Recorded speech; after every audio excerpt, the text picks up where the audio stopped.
CM Siddaramaiah ಅವರ ಅಭಿಪ್ರಾಯವನ್ನ ಆಲಿಸ್ತಾ ಇದ್ದಾರೆ Rahul Gandhi. Rahul Gandhi, KC Venugopal, Mallikarjuna Kharge ಮುಖ್ಯಮಂತ್ರಿಗಳ ವಿವರಣೆ, ರಾಜ್ಯದ ಪ್ರಸಕ್ತ ಚಿತ್ರಣದ ವಿವರಣೆಯನ್ನ ಸಿದ್ದರಾಮಯ್ಯ ಹೈಕಮಾಂಡ್ ನಾಯಕರಿಗೆ ನೀಡಿದ್ದಾರೆ. ನಾಯಕತ್ವ ಗೊಂದಲದಿಂದ ಆಗಿರುವಂತಹ ಪರಿಣಾಮಗಳನ್ನ ವಿವರಿಸಿದ್ದಾರೆ. ಆಡಳಿತದ ಮೇಲೆ, ಪಕ್ಷದ ಮೇಲೆ, ಸರ್ಕಾರದ ಮೇಲೆ ಬೀರಿರುವಂತಹ ಪರಿಣಾಮಗಳು ಏನು, ಎಲ್ಲದರ ಬಗ್ಗೆ ವಿವರಣೆಯನ್ನ ನೀಡುತ್ತಿದ್ದಾರೆ ಸಿದ್ದರಾಮಯ್ಯ ಅನ್ನುವಂತಹ ಮಾಹಿತಿ. ಇದೇ ಸಂದರ್ಭದಲ್ಲಿ ಎಲ್ಲಕ್ಕಿಂತ ಮುಖ್ಯವಾಗಿ ಸಚಿವ ಸ್ಥಾನದ ಆಕಾಂಕ್ಷಿಗಳು ಕಾಯ್ತಾ ಇರುವಂತಹ ಸಂಪುಟ ವಿಸ್ತರಣೆಗೆ ಗ್ರೀನ್ ಸಿಗ್ನಲ್ಗಾಗಿ ಬೇಡಿಕೆಯನ್ನ ಇಟ್ಟಿದ್ದಾರೆ ಸಿದ್ದರಾಮಯ್ಯ ಅನ್ನುವಂಥ ಅಪ್ಡೇಟ್ ಲಭ್ಯವಾಗ್ತಾ ಇದೆ. ಮತ್ತಷ್ಟು ಡೀಟೇಲ್ಸ್ ನ ದೆಹಲಿಯಿಂದ ನಮ್ಮ ಪ್ರತಿನಿಧಿ ಹರೀಶ್ ನೀಡ್ತಾ ಹೋಗ್ತಾರೆ. ಹರೀಶ್, ಕದನ ಕುತೂಹಲ ಹೆಚ್ಚಾಗ್ತಾ ಇದೆ. ಸಿದ್ದರಾಮಯ್ಯ ಅವರ ಜೊತೆ 1-to-1 ಸಭೆ ನಡೀತಾ ಇದೆ. ಏನ್ ಚರ್ಚೆಯಾಗ್ತಾ ಇದೆ? ಸಿದ್ದರಾಮಯ್ಯ ಅವರು ತಮ್ಮ ಅಹವಾಲನ್ನ ಯಾವ ರೀತಿ ಹೈಕಮಾಂಡ್ ನಾಯಕರ ಮುಂದೆ ಇಡ್ತಿದ್ದಾರೆ? ಏನ್ ಡೀಟೇಲ್ಸ್ ಸಿಗ್ತಾ ಇದೆ ಹರೀಶ್?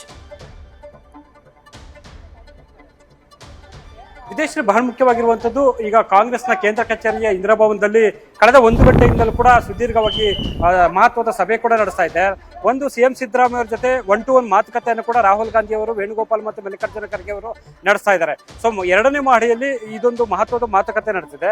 ಮೊದಲ ಮಹಡಿಯಲ್ಲಿ ಡಿಸಿಎಂ ಡಿ.ಕೆ. ಶಿವಕುಮಾರ್, ಡಿ.ಕೆ. ಸುರೇಶ್ ಸೇರಿದಂತೆ ಕೆಲವರು ಕೂಡ ಅಲ್ಲಿ ಉಳ್ಕೊಂಡಿದ್ದಾರೆ, ಮತ್ತೆ ನಂತರದ ಸಭೆಗಾಗಿ ಕಾಯ್ತಾ ಇದ್ದಾರೆ. ಸೊ ಮೊದಲನೇದಾಗಿ ಸಿಎಂ ಸಿದ್ದರಾಮಯ್ಯ ಅವರ ಜೊತೆ ಈಗ ಪ್ರಮುಖವಾದ ಘಟ್ಟದಲ್ಲಿ ಈಗ ಚರ್ಚೆ ಆಗ್ತಾ ಇರುವಂತದ್ದು. ಸೊ ಸಿಎಂ ಸಿದ್ದರಾಮಯ್ಯ ಅವರ ಅಭಿಪ್ರಾಯವನ್ನು ಆಲಿಸುವಂತ ಒಂದು ಪ್ರಯತ್ನ ಹೈಕಮಾಂಡ್ ನಾಯಕರಿಂದ ಆಗ್ತದೆ.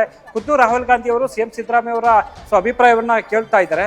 ಸೊ ಸಿಎಂ ಸಿದ್ದರಾಮಯ್ಯ ಅವರು ಕೂಡ ರಾಜ್ಯದಲ್ಲಿನ ವಿದ್ಯಮಾನ ಆಗಿರ್ಬೋದು, ಪಕ್ಷ ಮತ್ತೆ ಸರ್ಕಾರ ಆಗಿರ್ಬೋದು, ಮತ್ತೆ ಸರ್ಕಾರದಲ್ಲಿ ಆಗ್ತಿರುವಂತಹ ಕೆಲಸ ಕಾರ್ಯಗಳಾಗಿರ್ಬೋದು, ಎಲ್ಲವನ್ನೂ ಕೂಡ ವಿಸ್ತೃತವಾಗಿ ಹೇಳುವಂತ ಒಂದು ಪ್ರಯತ್ನ ಮಾಡ್ತಾರೆ. ಅದೆಲ್ಲಕ್ಕಿಂತಲೂ ಮುಖ್ಯವಾಗಿರುವಂತದ್ದು ಒಂದು ಹೇಳಿಕೆ ವಿಚಾರಕ್ಕೆ ಸಂಬಂಧಪಟ್ಟಂಗೆ ಆಗ್ತಿರುವಂತಹ ಪರಿಣಾಮಗಳು ಅನ್ನೋ ವಿಚಾರವನ್ನು ಕೂಡ ಗಮನಕ್ಕೆ ತರುವಂತ ಒಂದು ಪ್ರಯತ್ನ ಮಾಡ್ತಿದ್ದಾರೆ ಅಂತ ಹೇಳಲಾಗ್ತಿದೆ.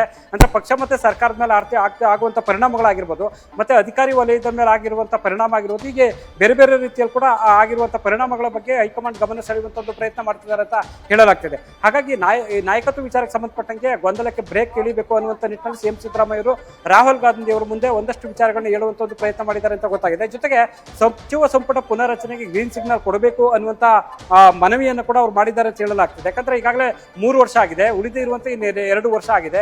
ಹಾಗಾಗಿ ಒಂದಷ್ಟು ಜನ ಬದಲಾಯಿಸಿ ಹೊಸ ಮುಖಗಳಿಗೆ ಒಂದು ಅವಕಾಶ ಕೊಟ್ಟು ಚುನಾವಣೆ ಎದುರಿಸೋದಕ್ಕೂ ಕೂಡ ಸಹಕಾರಿ ಆಗುತ್ತೆ ಅನ್ನುವಂಥ ವಿಚಾರವನ್ನ ಹೈಕಮಾಂಡ್ ನಾಯಕರ ಮುಂದೆ ಹೇಳುವಂತ ಒಂದು ಪ್ರಯತ್ನ ಮಾಡ್ತಾ ಇದ್ದಾರೆ. ಸೊ ಹೈಕಮಾಂಡ್ ನಾಯಕರು ಈ ಒಂದು ಸಂದರ್ಭದಲ್ಲಿ ಒಂದಷ್ಟು ಸಲಹೆಗಳನ್ನ ಕೊಡ್ತಕ್ಕಂಥ ಒಂದು ಪ್ರಯತ್ನ ಆಗಿದೆ ಅಂತ ಹೇಳಲಾಗ್ತದೆ. ಒಂದು ಯಾವುದೇ ಹೇಳಿಕೆಗಳನ್ನ ಕೊಡಬಾರ್ದು ಬಹಿರಂಗವಾಗಿ, ಎಲ್ಲರೂ ಕೂಡ ಮೌನವನ್ನು ಕೊಡಬೇಕಾಗುತ್ತೆ. ಸೊ ಬಹಿರಂಗವಾಗಿ ಹೇಳಿಕೆಗಳು ಕೊಟ್ಟಷ್ಟು ಕೂಡ ಗೊಂದಲಗಳು ಜಾಸ್ತಿ ಆಗುತ್ತೆ. ಗೌಪ್ಯತೆಯನ್ನು ಕಾಪಾಡ್ಕೊಳ್ಬೇಕು. ಸಭೆಯಲ್ಲಿ ಯಾವುದೇ ವಿಚಾರ ಇದ್ರೂ ಕೂಡ ಎಲ್ಲೂ ಬಹಿರಂಗ ಆಗಬಾರ್ದು ಅನ್ನುವಂಥ ನಿಟ್ಟಿನಲ್ಲಿ ಒಂದಷ್ಟು ಸ್ಪಷ್ಟ ಸಂದೇಶವನ್ನು ಕೊಡ್ತಿದ್ದಾರೆ ಅಂತ ಹೇಳಲಾಗ್ತಿದೆ. ಸೊ ಸಿಎಂ ಸಿದ್ದರಾಮಯ್ಯ ಅವ್ರ ಜೊತೆ ಈಗ ಮಹತ್ವದ ಮಾತುಕತೆ ನಡೀತಾ ಇದೆ. ಇದಾದ ನಂತರ ಡಿಸಿಎಂ ಡಿ.ಕೆ. ಶಿವಕುಮಾರ್ ಅವ್ರ ಜೊತೆ ಮಾತುಕತೆ ನಡೀತೆ. ಇಬ್ಬರು ನಾಯಕರ ಜೊತೆ ಪ್ರತ್ಯೇಕವಾಗಿ 1-to-1 ಸಭೆ ನಡೆಸ್ತಾರೆ, ಪ್ರತ್ಯೇಕವಾಗಿ ಅವರ ಅಭಿಪ್ರಾಯಗಳನ್ನ ಆಲಿಸ್ತಾರೆ. ನಂತರ ಹೈಕಮಾಂಡ್ ಸಂದೇಶ ಏನು ಅನ್ನುವಂಥದ್ದನ್ನ ಅವರಿಗೆ ತಿಳಿಸುವಂತ ಒಂದು ಪ್ರಯತ್ನ ಆಗುತ್ತೆ. ಅದಾದ ನಂತರ ಇಬ್ಬರನ್ನು, ಸಿಎಂ ಸಿದ್ದರಾಮಯ್ಯ ಮತ್ತೆ ಡಿಸಿಎಂ ಡಿ.ಕೆ. ಶಿವಕುಮಾರ್ ಇಬ್ಬರನ್ನು ಕೂರಿಸಿಕೊಂಡು ಸುದೀರ್ಘವಾಗಿ ಚರ್ಚೆಯನ್ನು ನಡೆಸ್ತಾರೆ ಹೈಕಮಾಂಡ್ ನಾಯಕರು. ಸೊ ಆ ಒಂದು ಸಂದರ್ಭದಲ್ಲಿ ಸ್ಪಷ್ಟ ಸಂದೇಶವನ್ನು ಕೊಡುವಂತ ಸಾಧ್ಯತೆ ದಟ್ಟವಾಗಿದೆ ಅಂತ ಹೇಳಲಾಗ್ತಾ ಇದೆ.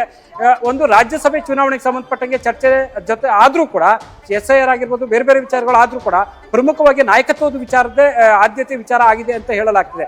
ಅಜೆಂಡಾ ಕೂಡ ಸಿಎಂ ಸಿದ್ದರಾಮಯ್ಯ ಮತ್ತೆ ಡಿಸಿಎಂ ಡಿ.ಕೆ. ಶಿವಕುಮಾರ್ ಅವರ ಆರಂಭದಲ್ಲಿ ಗೊತ್ತಿಲ್ಲ ಅಂತ ಹೇಳಿದ್ರು ಕೂಡ ಎಲ್ಲವೂ ಆಗಿರುವಂತದ್ದು ನಾಯಕತ್ವ ವಿಚಾರ.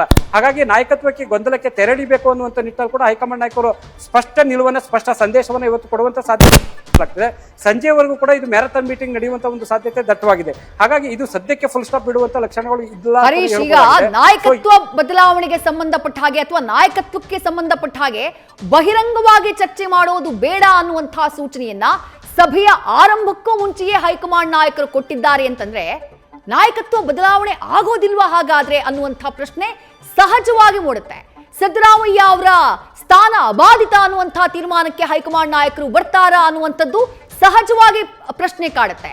ಡಿ.ಕೆ. ಶಿವಕುಮಾರ್ ಅವರು ಏನ್ ನಿರೀಕ್ಷೆಯಿಂದ ಕಾಯ್ತಾ ಇದ್ರು, ಅಟ್ಲೀಸ್ಟ್ 2 ವರ್ಷ ನಾನು ಮುಖ್ಯಮಂತ್ರಿ ಆಗ್ಬೇಕು ಅಂತ ಹೇಳಿ, ಅದಕ್ಕೆ ಅವಕಾಶವನ್ನ ಹೈಕಮಾಂಡ್ ಹಾಗಾದ್ರೆ ಕೊಡೋದಿಲ್ವಾ? ಈ ಕುತೂಹಲದ ಪ್ರಶ್ನೆಯೂ ಕೂಡ ಕಾಡುತ್ತೆ ಹರೀಶ್. ಖಂಡಿತವಾಗಿ ವಿದೇಶ, ಯಾಕಂದ್ರೆ ಕಾಂಗ್ರೆಸ್ ಹೈಕಮಾಂಡ್ಗೆ ಈಗ ಸವಾಲಾಗಿರುವಂಥದ್ದು ಕೂಡ ನಾಯಕತ್ವ ಗೊಂದಲ ಇತ್ಯರ್ಥ ಹೊರಡಿಸಬೇಕಾಗಿರುವಂಥದ್ದು. ಸೊ ಮುಂದೆ ಇನ್ನು 2 ವರ್ಷಗಳು ಮಾತ್ರ ಬಾಕಿ ಇರುವಂಥ ಹಿನ್ನೆಲೆಯಲ್ಲಿ ಸೊ ಈಗಲೇ ಅದನ್ನ ತರಾತುರಿಯಲ್ಲಿ ತುರ್ತಾಗಿ ಕೂಡ ಗೊಂದಲಕ್ಕೆ ಫುಲ್ ಸ್ಟಾಪ್ ಇಡಬೇಕಾದಂಥ ಒಂದು ಪರಿಸ್ಥಿತಿ ಕೂಡ ಎದುರಾಗಿದೆ. ಹಾಗಾಗಿ ನಾಯಕತ್ವ ಬದಲಾವಣೆಗೆ ಕೈ ಹಾಕುತ್ತೋ ಅಥವಾ ಯಥಾಸ್ಥಿತಿಯಲ್ಲಿ ಮುಂದುವರಿಸಿಕೊಂಡು ಹೋಗುವಂಥ ನಿಟ್ಟಿನಲ್ಲಿ ಕೂಡ ತೀರ್ಮಾನ ಮಾಡ್ತಾರೋ ಅನ್ನುವಂಥದ್ದು ಯಕ್ಷ ಪ್ರಶ್ನೆ ಆಗಿದೆ. ಆದರೆ ಹೈಕಮಾಂಡ್ ನಾಯಕರು ಸದ್ಯದ ಪರಿಸ್ಥಿತಿಯಲ್ಲಿ ಸಿದ್ದರಾಮಯ್ಯನ ಬದಲಾವಣೆಗೆ ಮುಂದಾಗುತ್ತಾ ಅನ್ನುವಂಥದ್ದು ಕೂಡ ಈಗ ಕುತೂಹಲಕ್ಕೆ ಕಾರಣ ಆಗ್ತಿದೆ. ಯಾಕಂದ್ರೆ ತರಾತುರಿಯಲ್ಲಿ ಸಿದ್ದರಾಮಯ್ಯರ ವಿಚಾರದಲ್ಲಿ ಕೈ ಹಾಕಿದೆ ಆದಲ್ಲಿ ಅದು ಬೇರೆ ರೀತಿಯ ಪರಿಣಾಮ ಬೀರುತ್ತೆ ಅನ್ನುವಂಥ ಆತಂಕ ಸಹಜವಾಗಿ ಈಗ ಕಾಂಗ್ರೆಸ್ ಹೈಕಮಾಂಡ್ಗೆ ಕಾಡ್ತಾ ಇರುವಂಥದ್ದು. ಹಾಗಾಗಿ ಡಿ.ಕೆ. ಶಿವಕುಮಾರ್ ಅವರಿಗೆ ಮನವೊಲಿಸ್ತಾರೋ ಅಥವಾ ಸಿದ್ದರಾಮಯ್ಯವನ್ನು ಮನವೊಲಿಸ್ತಕ್ಕಂಥ ಒಂದು ಪ್ರಯತ್ನ ಮಾಡ್ತಾರೋ ಸಾಕಷ್ಟು ಪ್ರಶ್ನೆ ಆಗಿದೆ ಆದಲ್ಲಿ. ಸೊ ಡಿ.ಕೆ. ಶಿವಕುಮಾರ್ ಅವರಿಗೆ ಮನವೊಲಿಸ್ತಕ್ಕಂಥ ಒಂದು ಪ್ರಯತ್ನ ಆಗುತ್ತೆ. ಅವರನ್ನ ಮುಂದಿನ ಚುನಾವಣೆಗೆ ನಿನ್ನ ನೇತೃತ್ವದಲ್ಲಿ ಅನ್ನುವಂತ ಸಂದೇಶವನ್ನು ಕೊಡುವಂತ ಒಂದು ಸಾಧ್ಯತೆ ಇರುತ್ತೆ. ಹರೀಶ್, ಈಗ ಮನವೊಲಿಕೆ ಮಾಡುತ್ತೆ ಹೈಕಮಾಂಡ್ ಅಂತಂದ್ರೆ ಅದರಲ್ಲೂ ಡಿ.ಕೆ. ಶಿವಕುಮಾರ್ ಅವರನ್ನ ಮನವೊಲಿಕೆ ಮಾಡುವಂತಹ ಚಾನ್ಸಸ್ ಜಾಸ್ತಿ ಇದೆ ಅಂತಂದ್ರೆ ಒಂದಿಷ್ಟು ಆಫರ್ಗಳನ್ನ ಕೊಡಬೇಕು ಅಥವಾ ಒಂದಿಷ್ಟು ಜವಾಬ್ದಾರಿಗಳನ್ನ ಕೊಡಬೇಕು. ಏನ್ ಆಫರ್ಗಳನ್ನ ಕೊಡುವಂತಹ ಸಾಧ್ಯತೆ ಇದೆ ಹೈಕಮಾಂಡ್ ಅನ್ನುವಂಥದ್ದೇ ಕುತೂಹಲ ಹರೀಶ್. ವಿದೇಶಿ ಖಂಡಿತವಾಗಿ ಕೂಡ, ಯಾಕಂದ್ರೆ ಡಿ.ಕೆ. ಶಿವಕುಮಾರ್ ಬಿಗಿಪಟ್ಟನ್ನು ಇಟ್ಕೊಂಡಿದ್ದಾರೆ. ಒಂದು ವೇಳೆ ಬದಲಾವಣೆ ಮಾಡೋದಿಲ್ಲ ಅನ್ನೋದಾದ್ರೆ ಮತ್ತೆ ಡಿ.ಕೆ. ಶಿವಕುಮಾರ್ ಅವರಿಗೆ ಒಂದಷ್ಟು ಪ್ರಮುಖ ಆದ್ಯತೆಗಳನ್ನ ಕೊಡಬೇಕಾಗುತ್ತೆ. ಈಗಾಗಲೇ ಕೂಡ ಕೆಪಿಸಿಸಿ ಅಧ್ಯಕ್ಷ ಸ್ಥಾನ ಆಗಿರ್ಬೋದು, ಉಪಮುಖ್ಯಮಂತ್ರಿ ಆಗಿರ್ಬೋದು, ಬೆಂಗಳೂರು ಉಸ್ತುವಾರಿ ಆಗಿರ್ಬೋದು, ಜೊತೆಗೆ ಜಲಸಂಪನ್ಮೂಲ ಹೀಗೆ ಪ್ರಮುಖ ಖಾತೆಗಳನ್ನ ಕೂಡ ಈಗ ಡಿ.ಸಿ.ಎಂ ಡಿ.ಕೆ. ಶಿವಕುಮಾರ್ ಅವರಿಗೆ ಕೊಟ್ಟಿದ್ದಾರೆ. ಸೊ ಈಗ ಅವರಿಗೆ ಮನವೊಲಿಸ್ತಕ್ಕಂಥ ಒಂದು ಪ್ರಯತ್ನ ಆ ಸನ್ನಿವೇಶ ನಿರ್ಮಾಣ ಆಗಿದೆ. ಅದರಲ್ಲಿ ಸಚಿವ ಸಂಪುಟದಲ್ಲಿ ಅವರ ಬೆಂಬಲಿಗರಿಗೆ ಹೆಚ್ಚಿನ ಸ್ಥಾನಮಾನಗಳು ಕೊಡಬೇಕು ಅನ್ನುವಂಥ ನಿಟ್ಟಿನಲ್ಲಿ ಒಂದಷ್ಟು ಆದ್ಯತೆಗಳು ಕೊಡುವಂತ ಸಾಧ್ಯತೆ ಇದೆ. ಮತ್ತೆ ಬೇರೆ ಬೇರೆ ಪಕ್ಷ ಮತ್ತೆ ಸರ್ಕಾರದ ಮಟ್ಟದಲ್ಲಿ ಬೆಂಬಲಿಗರಿಗೆ ಆದ್ಯತೆ ಕೊಡ್ತೀವಿ ಅನ್ನುವಂತ ಭರವಸೆ ನೀಡುವಂತ ಒಂದು ಸಾಧ್ಯತೆ ಇರುತ್ತೆ. ಇದೆಲ್ಲದಕ್ಕೂ ಡಿ.ಕೆ. ಶಿವಕುಮಾರ್ ಅವರು ಕೂಡ ಒಪ್ಕೊಳ್ತಾರ ಇಲ್ವಾ ಅನ್ನುವಂಥದ್ದು ಕುತೂಹಲ. ಎರಡನೇ ಮಾತಾದ್ರೂ ಕೂಡ ಸದ್ಯದ ಪರಿಸ್ಥಿತಿಯಲ್ಲಿ ಕೂಡ ಅವ್ರನ್ನ ಮನವೊಲಿಸಿ ಕರ್ಕೊಂಡು ಹೋಗುವಂತ ನಿಟ್ಟಿನಲ್ಲಿ ಕೂಡ ಮುಂದಾಗುವಂತ ಸಾಧ್ಯತೆ ದಟ್ಟವಾಗಿದೆ ಅಂತ ಹೇಳ್ತಿದ್ದಾರೆ. ಆದ್ರೆ ಡಿ.ಕೆ. ಶಿವಕುಮಾರ್ ಅವರು ವಿಚಾರ ಒಂದಾದ್ರೆ ಸಿಎಂ ಸಿದ್ದರಾಮಯ್ಯ ಅವ್ರನ್ನ ಬದಲಾವಣೆ ಅನ್ನುವಂಥದ್ದು ಕೂಡ ಅವ್ರಿಗೆ ಅಷ್ಟು ಸುಲಭ ಸಾಧ್ಯ ಅಲ್ಲ ಅನ್ನುವಂತ ಸತ್ಯ ಸಹಜವಾಗಿ ಗೊತ್ತಿದೆ. ಈ ಹಿನ್ನೆಲೆಯಲ್ಲಿ ಕೂಡ ಡಿ.ಕೆ. ಶಿವಕುಮಾರ್ ಅವರಿಗೆ ಮನವೊಲಿಸ್ತಕ್ಕಂಥದ್ದು ಈ ರೀತಿಯಲ್ಲಿ ಆಗ್ಬೋದು ಅಂತ ಹೇಳಲಾಗ್ತಿದೆ. ಆದ್ರೆ ಒಂದು ವೇಳೆ ನಾಯಕತ್ವ ಬದಲಾವಣೆ ಮಾಡೋದಾದ್ರೆ ಸಿದ್ದರಾಮಯ್ಯ ಅವರ ಮುಂದಿನ ಜವಾಬ್ದಾರಿ ಏನು ಅನ್ನುವಂಥ ಪ್ರಶ್ನೆ ಸಹಜವಾಗಿ ಉದ್ಭವ ಆಗುತ್ತೆ. ಅಥವಾ ಕೇಂದ್ರಕ್ಕೆ ಕಳಿಸ್ಕೊಂಡು ಅವರಿಗೆ ಒಂದು ಸ್ಥಾನಮಾನ ಕೊಡುವಂತ ನಿಟ್ಟಿನಲ್ಲಿ ಕೂಡ ಏನಾದರೂ ಮುಂದಾದ್ರೆ ಈಗಾಗಲೇ ಸಿಎಂ ಸಿದ್ದರಾಮಯ್ಯ ಯಾವುದೇ ಕಾರಣಕ್ಕೂ ದೆಹಲಿಗೆ ಬರೋದಿಲ್ಲ, ನನಗೆ ಆಸಕ್ತಿ ಇಲ್ಲ ಅನ್ನುವಂಥ ಮಾತನ್ನ ಸ್ಪಷ್ಟವಾಗಿ ಹೇಳುವಂತ ಒಂದು ಪ್ರಯತ್ನ ಮಾಡಿದ್ದಾರೆ. ಈ ಹಿನ್ನೆಲೆಯಲ್ಲಿ ನೋಡೋದಾದ್ರೆ ಮುಖ್ಯಮಂತ್ರಿ ನಂತರದ ಸ್ಥಾನ ಏನಿದೆ ಸಿದ್ದರಾಮಯ್ಯರಿಗೆ ಅನ್ನುವಂಥ ಪ್ರಶ್ನೆ ಸಹಜವಾಗಿ ಉದ್ಭವ ಆಗುತ್ತೆ. ಈ ಹಿನ್ನೆಲೆಯಲ್ಲಿ ಕೂಡ ಹೈಕಮಾಂಡ್ ನಾಯಕರು ಸದ್ಯದ ಪರಿಸ್ಥಿತಿಯಲ್ಲಿ ನಾಯಕತ್ವ ಬದಲಾವಣೆ ವಿಚಾರಕ್ಕೆ ಕೈ ಹಾಕುತ್ತಾ ಅನ್ನುವಂಥ ಪ್ರಶ್ನೆ ಉದ್ಭವ ಆಗ್ತಿದೆ.